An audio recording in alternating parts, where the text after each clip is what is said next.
नमस्कार दोस्तों, एक बार फिर आपका पुनः स्वागत है आपके अपने YouTube चैनल पर। और साथियों, कुछ साथियों का कमेंट था या उन्होंने मुझे पर्सनली फ़ोन करके भी पूछा कि सर आप हमें सिलेबस बता दो कि क्या कुछ नेट के अंदर पढ़ना है या पीजीटी के अंदर पढ़ना है या टीजीटी एग्ज़ाम के लिए पढ़ना है। तो वैसे तो साथियों, जो भी कंटेंट मैं आपका YouTube पर अपलोड करता हूँ उसका संबंध कहीं ना कहीं नेट, पीजीटी या टीजीटी लेवल के ऊपर ही आधारित होता है। फिर भी आपको एक बार ये सब क्लियर हो जाए। देखो, एक कहावत है कि नेपोलियन के द्वारा एक कही गई कहावत है, sweat in the practice and save blood in the war. यानी कि sweat in the practice and save blood in the war, यानी कि जितने ज़्यादा हम अभ्यास करेंगे या जितना ज़्यादा हमारा प्लान होगा, प्री प्लान होंगे, उतना ही ज़्यादा हमारा जो टारगेट है वो सक्सेसफुल होगा। यानी कि हमें हर चीज़ की स्ट्रेटजी बनानी पड़ती है, प्लान बनाना पड़ता है,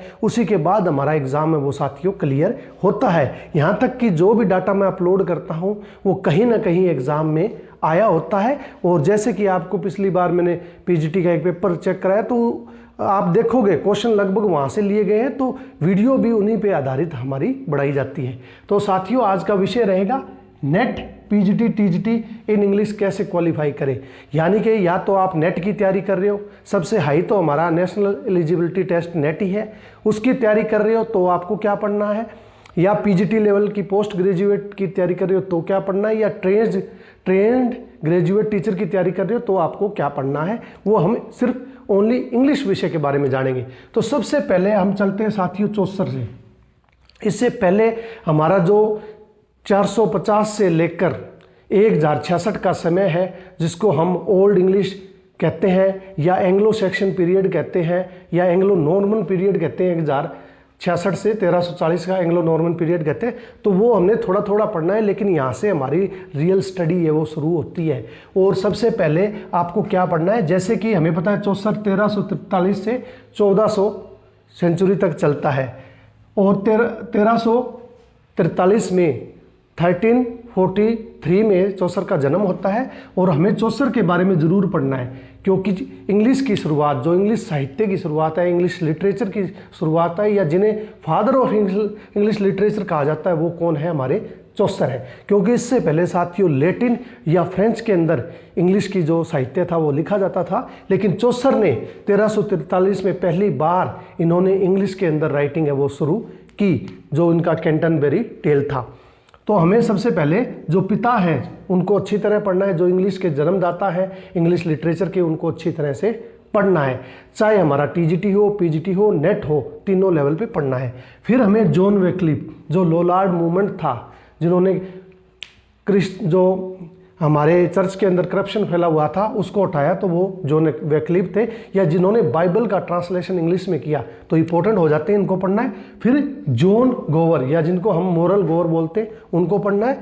और फिर विलियम लैंगलैंड। सबसे पहले हमने चौसर को पढ़ना है। फिर ये इनके कंटेम्प्रेरी है। क्या है ये? कंटेम्प्रेरीज। तो जैसे चौसर इंपॉर्टेंट है तो ये सभी ही इंपॉर्टेंट है। जैसे विलियम लैंगलैंड का पायर्स एंड प्लोमैन है। तो ये छोटी छोटी आपको जानकारी दे रहा हूँ कि ये कंटेम्प्रेरी हमने पढ़ना है चौसर, चाहे आपका टीजीटी हो, पीजीटी हो, दोनों तीनों एग्जाम के लिए आपको ये पढ़ने इंपॉर्टेंट है। फिर हम चलते हैं एलिजाबेथ एज, जिसके बिना लिटरेचर के अंदर सबसे पहले ड्रामा, नोवेल ये सब इंट्रोड्यूस हुए, तो वो थी एलिजाबेथ एज। और इसको इंग्लिश लिटरेचर की हम गोल्डन एज भी मानते हैं, जो 1558 से 1603 तक चलती है। क्योंकि 1558 में एलिजाबेथ थी, वो इंग्लैंड की महारानी बनी, और 1603 में उनकी क्या हो जाती है? मृत्यु हो जाती है। 1588 में स्पेनिश अर्मेंडाशिप का जो इनका वॉर हुआ था फ्रांस के बीच और इंग्लैंड के बीच, वो भी होता है। तो साथियों, ज़्यादा जानकारी नहीं दे रहा हूँ, ऊपरी तौर पर बता रहा हूँ पढ़ना क्या है। एलिजाबेथ एज में आपको 3S पढ़ने हैं, हमेशा ध्यान रखना है, आपको रट्टा लगाना है। 3S सिर्फ एलिजाबेथ एज में है। 3S का मतलब है स्पेंसर, पहले 3S से मतलब हो जाएगा स्पेंसर, सिडनी और शेक्सपियर, ये हमारे 3S हैं। यानी कि Edmund Spenser, Philip Sidney, William Shakespeare, इन तीनों S को हमने, चाहे टीजीटी हो, पीजीटी हो, नेट एग्जाम हो, तीनों की तैयारी के लिए हमने तीनों राइटर को पढ़ना है। इसके अलावा विलियम शेक्सपियर के सोनेट, नरेटिव और पोएम्स है वो हमें पढ़नी है। तो एलिजाबेथ एरा के अंदर हमें मोस्टली यही जो राइटर हैं वो पढ़ने हैं। इसके अलावा जो नॉवलिस्ट है उसके अन्य क्लास मैं आपके लिए बना दूंगा। फिर मॉडर्न एज हमारी आ गई।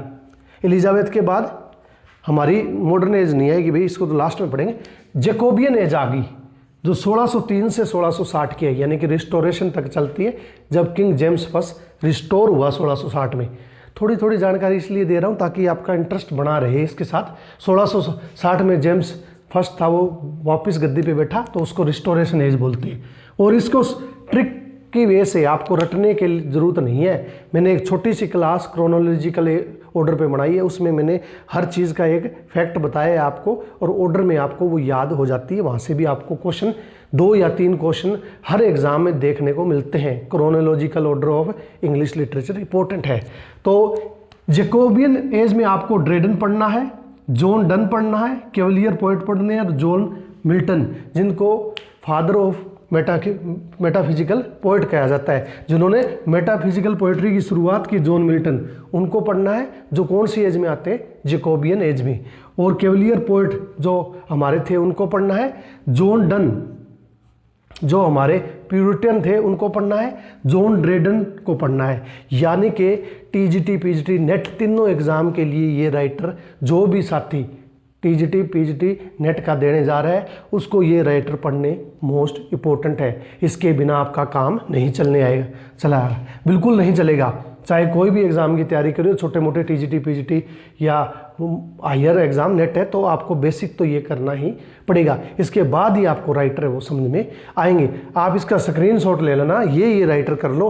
टीजीटी पीजीटी में तो आपको क्लियर ही बनो, नेट के लिए थोड़ा आपको डीप जाना होगा, वो मैं राइटर आपको कराता रहूँगा। उसके बाद अगस्टन एज है, या एज ऑफ सेंसिबिलिटी, या इसको हम न्यू क्लासिकल एज बोलते हैं। उसमें अलेक्जेंडर पोप को पढ़ना है, थॉमस ग्रे को पढ़ना है, थॉमस पर्सी को पढ़ना है, और हमें डॉक्टर जॉनसन को पढ़ना है। बाकी जो राइटर बढ़ के रॉबर्ट बर्न्स या थॉमसन चैटरसन, विलियम कॉपर और जेम्स थॉमसन, ये राइटर नेट की जो तैयारी कर रहे हैं उनको पढ़ना है। जो टीजीटी पीजीटी कर रहे हैं वो अलेक्जेंडर पोप पढ़ लो, थॉमस ग्रे और थॉमस पर्सी। आप 3 राइटर पढ़ लेते हो तो भी आपका इस जो टीजीटी पीजीटी उसमें काम चल जाएगा। बाकी जो हाई लेवल का पढ़ना चाहते हैं तो ये सभी राइटर उनको करने होंगे। उसके बाद हम देखते हैं रोमांटिक एरा।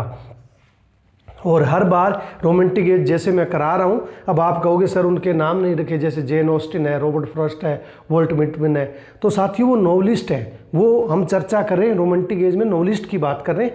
यहाँ हम राइटर कर रहे हैं जिन्होंने पोएम्स या कविताएं या लिटरेचर लिखा है। तो रोमांटिक एज में सबसे पहले जो विलियम वर्ड्सवर्थ और एस टी कोलरिज को पढ़ना है। हमें पता है जो रोमांटिक एज की शुरुआत होती है वो विलियम वर्ड्सवर्थ और एस टी कोलरिज का जो 1798 में लिरिकल बैलेड पब्लिश हुआ था उसके साथ होती है। और इनकी इसके अंदर कितनी पोएम्स थी साथियों, बहुत बार क्वेश्चन आए, 23 थी, 23 पोएम थी जो आपको बताइए, 4 विलियम वर्ड्स की और 19 किसकी थी, एस टी कोलरिज की। टोटल 23 पोएमें थी और उसका नाम था लिरिकल बैलेड। ये इसलिए बता देता हूँ ताकि छोटी छोटी जानकारी आपके पास एकत्रित हो जाए। तो इसके अंदर हमने ये 2 राइटर इंपॉर्टेंट है पढ़ने हैं। फिर जॉन किट्स पढ़ना है हमने, विलियम ब्लैक पढ़ना है, लॉर्ड बैरन, पीबी शेली, रॉबर्ट साउथी और ले हंट। ये सभी जो तैयारी कर रहे हैं, चाहे वो नेट की कर रहे हैं, टीजीटी पीजीटी कोई भी एग्ज़ाम हो, ये सभी राइटर के वर्क आपको अच्छी तरह से पढ़ने हैं। तो ये वीडियो बनाने का यही उद्देश्य है कि आपको पढ़ना क्या है। Before going to a battle you must practise yourself. आपको अपने आप से सेल्फ स्टडी करनी होगी। कुछ कंटेंट, अधिकतर कंटेंट तो दिया हुआ है मैंने ये, और वीडियो बनाता रहता हूँ इसी पे। तो आपको ये राइटर पढ़ने हैं। फिर विक्टोरियन एज, जब क्वीन विक्टोरिया बनती है 1837 में 1901 तक, तो कौन से राइटर पढ़ने हैं, Alfred Tennyson, Robert Browning, Elizabeth Barrett और James Hopkins plus D G Rossetti and Christina Rossetti. यानी कि Alfred Tennyson, Robert Browning, Matthew Arnold, Elizabeth Barrett, Browning, G M Hopkins, D G Rossetti and Christina Rossetti. यानी जो pre रेफल्ट brotherhood movement था उसके ये दोनों writer हैं, इन दोनों को आपको पढ़ना है। एल्फ्रेड टेनिसन के बारे में आप जानते हो, विक्टोरियन पोएट है। ये भी हमारे पीजीटी में आया था कि एल्फ्रेड टेनिसन के साथ जो हम पढ़ते हैं चार्ल्स डिकन्स, अब उन्होंने मिला के ये क्वेश्चन पूछ लिया था पीजीटी में कि आप ये बताओ कि Alfred Tennyson plus Charles Dickens कौन सी एज के राइटर हैं, तो वो हमारे विक्टोरियन राइटर हैं। क्योंकि इसका नाम क्यों नहीं लिखा है, क्योंकि ये साथियों नॉवलिस्ट है। अब अगली वीडियो जो मैं बनाऊंगा उसमें आपको इन्हीं सभी के नॉवलिस्ट जो आपको करने हैं वो मैं बताने वाला हूँ। तो ये राइटर आपको करने हैं। उसके बाद साथियों देखो आपको मॉडर्न एज आ जाती है। मॉडर्न एज हमारी 1901 से 1945 तक चलती है। तो उसमें हमने T.S. एलियट जिसका वेस्टलैंड है वो पढ़ना है, विल्बर ईस्ट पढ़ना है, W.H. ऑर्डन, विल्फ्रेड ओवन और सिगफ्रीड सेजून प्लस रॉबर्ट ग्रेव्स। ये राइटर हमने किसके अंदर पढ़ने हैं साथियों, जो हम तैयारी कर रहे हैं, नेट की कर रहे हैं, PGT की कर रहे हैं, TGT की कर रहे हैं। तो ये सभी राइटर हमने पढ़ने हैं। क्योंकि अगर आप TGT की तैयारी कर रहे हो तो आप ज़रूर PGT के लिए कोशिश करोगे, और PGT के लिए करोगे तो नेट के लिए भी करोगे। यानी कि अगर इस मैटर को पढ़ लेते हो तो ये एग्ज़ाम तो आपके आसानी से निकल जाएंगे। लेकिन इस एग्ज़ाम के लिए, नेट के लिए आपको थोड़े और एफर्ट करने होंगे। कल की जो मैं वीडियो बनाऊंगा उसमें आपको जितने भी नॉवेलिस्ट हैं, यानी कि इसमें नॉवेलिस्ट कौन कौन से, जैसे 18वीं सेंचुरी में बात करें तो जेन ऑस्टिन है, रॉबर्ट फ्रस्ट है, वॉल्ट विटमैन है या मार्क ट्वाइन है, इन सब की जो नॉवलिस्ट है वो हम पढ़ेंगे। विक्टोरियन एज में भी आपको पता है चार्ल्स डिकन्स है, डेनियल डिफोए है, हेनरी फील्डिंग है, थॉमस सॉवलेट है। तो ये सब क्या थे, नॉवलिस्ट थे। नॉवलिस्ट हम अलग से पढ़ेंगे। ये राइटर है जिन्होंने साहित्य के अंदर अपना योगदान दिया, या इनकी कविताएं या साहित्य है वो हमने पढ़ना है। तो आई थिंक आपको ये चीज़ें समझ में आ गई होंगी।